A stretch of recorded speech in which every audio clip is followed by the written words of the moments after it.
थाली की गंदगी है चीन की। रेयर अर्थ मैग्नेट्स पर रोक के बाद अब चीन की नजर हमारी और आपकी थाली पर पड़ गई है। खबर है कि चीन ने वो खाद भेजना बंद कर दिया है जो हमारे खेतों में उगने वाली कई सब्जियों और कई फलों के लिए बेहद जरूरी है।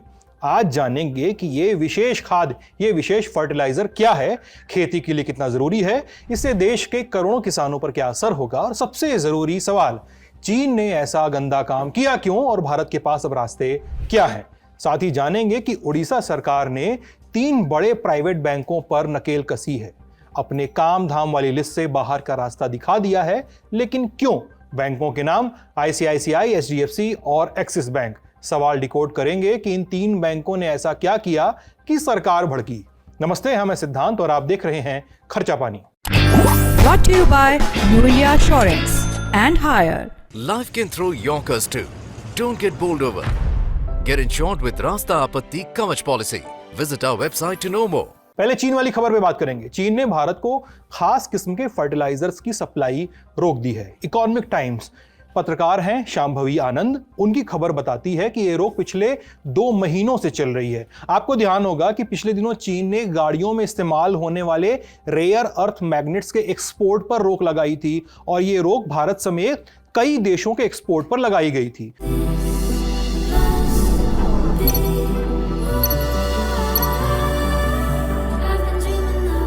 वो रेयर अर्थ वाला पूरा मामला समझना हो तो खर्चा पानी का वो एपिसोड देख सकते हैं, डिस्क्रिप्शन बॉक्स में आपको लिंक मिल जाएगा। लेकिन खाद वाली बात में रोचक तथ्य यह है कि चीन ने इस बार सिर्फ भारत में ही रोक लगाई है, बाकी देशों की सप्लाई जारी है। सवाल वाजिब कि चीन ने यह कदम क्या भारत को निशाना बनाने के लिए उठाया है? यदि हां तो क्यों? सवाल जानने के लिए इस खास किस्म के फर्टिलाइजर यानी उर्वरक को समझ लेते हैं। स्पेशलिटी फर्टिलाइजर्स कहते हैं इनको। एनहांस्ड एफिशिएंसी या वैल्यू एडेड उर्वरक भी कहा जाता है। रासायनिक पदार्थ होते हैं बेसिकली, पौधों को खास पोषक तत्व देते हैं और उनकी पैदावार और गुणवत्ता बढ़ाते हैं, जो काम उर्वरक करते हैं। अब इन फर्टिलाइजर्स की 3-4 तरह की वैरायटीज होती हैं, जैसे वाटर सॉल्युबल जो पानी में घुल जाते हैं, ड्रिप इरिगेशन के जरिए पहुंचते हैं। लिक्विड फर्टिलाइजर होते हैं, इनको घोलना नहीं पड़ता, लिक्विड फॉर्म में आते ही हैं। कंट्रोल्ड रिलीज फर्टिलाइजर्स होते हैं एक तरह के, जो धीरे धीरे पोषक तत्व छोड़ते हैं और इनके रिलीज का जो क्वांटिटी है वो किसान के हाथ में होता है। और इसके अलावा स्लो रिलीज फर्टिलाइजर्स भी इसमें शामिल होते हैं, इनका रिलीज का कंट्रोल जो है वो किसानों के पास नहीं होता है। इन स्पेशलिटी फर्टिलाइजर्स में ही बायोस्टिमुलेंट्स होते हैं, मतलब ऐसी चीजें जो पौधों की ग्रोथ और रेजिलियंस यानी तनाव सहने की शक्ति को बढ़ाते हैं। इसके अलावा इनमें कुछ नैनो उर्वरक भी शामिल होते हैं। अब इन फर्टिलाइजर्स का काम क्या है, किन फसलों में इस्तेमाल होता है? खास तौर पे फलों पे, जैसे सेब, आम, अंगूर और स्ट्रॉबेरी में खासकर इनका यूज होता है। इसके अलावा सब्जियों में जैसे टमाटर, शिमला मिर्च, कुछ फूलों की फसलों में और सजावटी पौधों में भी इनका इस्तेमाल होता है। अब भारत के किसानों के लिए क्यों जरूरी है? Economic times, business standard, meticulous research और फर्टिलाइजर्स यूरोप, इन पब्लिकेशंस का रुख करेंगे तो आपको पता चलेगा कि स्पेशलिटी फर्टिलाइजर्स मिट्टी की सेहत को सुधारते हैं, गुणवत्ता बढ़ाने का काम तो करते ही हैं, फसलों की पैदावार को 20 से 30% तक बढ़ा सकते हैं। और जो माइक्रो न्यूट्रिएंट्स होते हैं मिट्टी में, सूक्ष्म पोषक तत्व हिंदी में कहें तो, जिसमें जिंक और बोरॉन जैसे एलिमेंट्स शामिल हैं, वो आम उर्वरकों से नहीं मिलते हैं, तो वो ये फर्टिलाइजर जो स्पेशलाइज्ड फर्टिलाइजर्स हैं वो जोड़ते हैं। ड्रिप इरिगेशन और ग्रीन हाउस खेती जो होती है उसके लिए ये फर्टिलाइजर बहुत ज़रूरी होते हैं, क्योंकि आसानी से पानी में घुल के पौधों तक पहुंचाए जा सकते हैं कम मात्रा में। और खासकर पॉली हाउस में उगाई जाने वाली फसलों जैसे स्ट्रॉबेरी और गुलाब, उनके लिए भी बेहद ज़रूरी होते हैं। माना किसी खेत में स्ट्रॉबेरी की पैदावार 8 टन हो रही है, तो इस खास किस्म के फर्टिलाइजर की मदद से पैदावार को 10 से 11 टन प्रति हेक्टेयर तक पहुंचाया जा सकता है।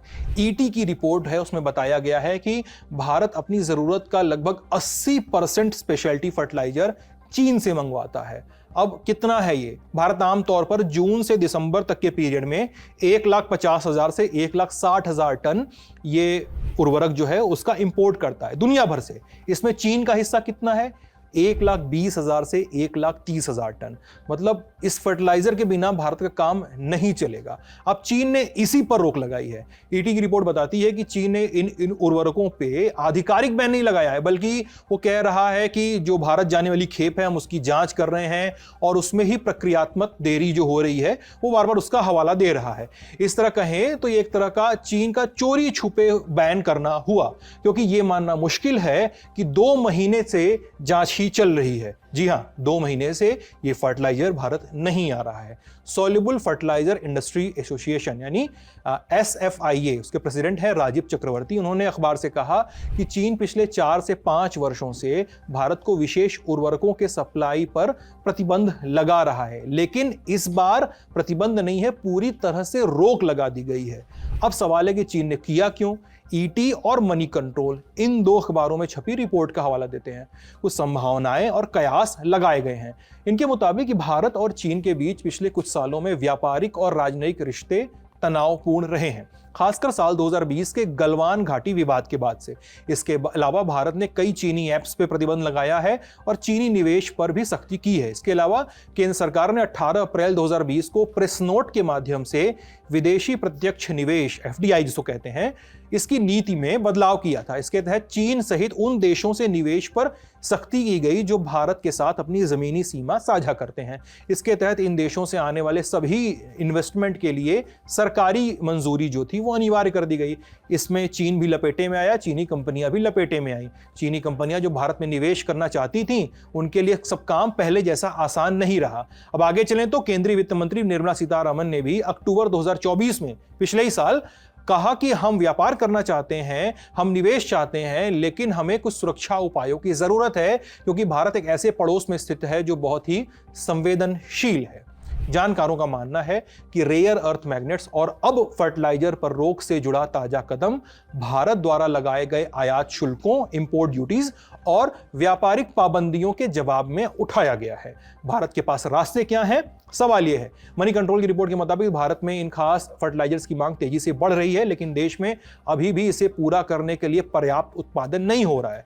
कई कंपनियां काम करना शुरू कर चुकी हैं, नाम भी आ रहे हैं जैसे दीपक फर्टिलाइजर, पारादीप फॉस्फेट्स और नागार्जुन फर्टिलाइजर्स वगैरह, लेकिन मांग और आपूर्ति में अंतर बड़ा है।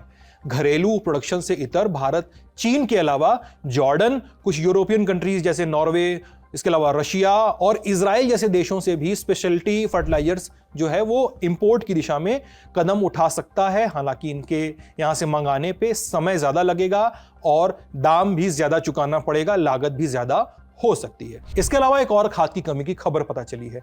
इकोनॉमिक टाइम्स की रिपोर्ट में बताया गया है, एक अन्य रिपोर्ट में बताया गया है कि किसान जो है वो डायमोनियम फॉस्फेट यानी DAP जैसे उर्वरकों की कमी और उसकी कीमत बढ़ने की बात कर रहे हैं। पंजाब, हरियाणा और उत्तर प्रदेश 3 बड़े कृषि उत्पादक राज्य, इन राज्यों के किसानों ने उर्वरक की DAP की कमी की सूचना दी है। कहा है कि उन्हें एक बोरी के लिए 250 से 350 रुपए अधिक चुकाने को मजबूर होना पड़ रहा है।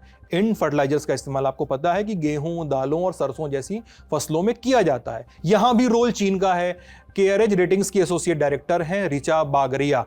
उन्होंने मीडिया संस्थान से कहा है कि साल 2024 के पहले 6 महीनों में भारत ने चीन से जितना DAP खरीदा था, अब 1 साल बाद यानी साल 2025 की पहले 6 महीनों में पिछले साल की खरीद के मुकाबले 75% की कमी हुई है। ये कमी कितनी बड़ी है समझ जाएंगे जब आपको पता चलेगा कि भारत अपनी जरूरत का 20% DAP चीन से खरीदता है। खाद वाली बात पे अपडेट्स आएंगे, हम आपसे शेयर करते रहेंगे। अब अगली एक और खबर का रुख करते हैं।